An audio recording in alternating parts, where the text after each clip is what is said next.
On November 16th, protests were spreading throughout the country.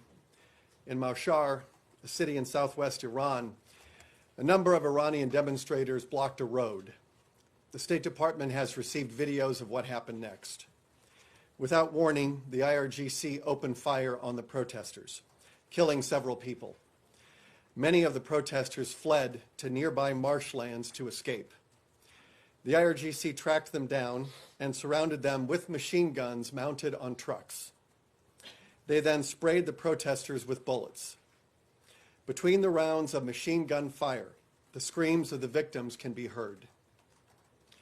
In this one incident alone, the regime murdered as many as 100 Iranians and possibly more. When it was over, the regime loaded the bodies into trucks.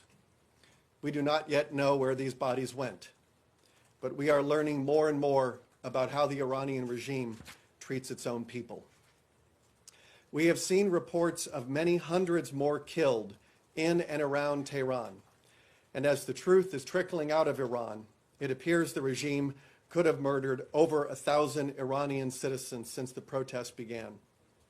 We cannot be certain because the regime blocks information. Among those murdered are at least a dozen children, including 13 and 14-year-olds. We have received reports from family members of victims who tried to recover the bodies.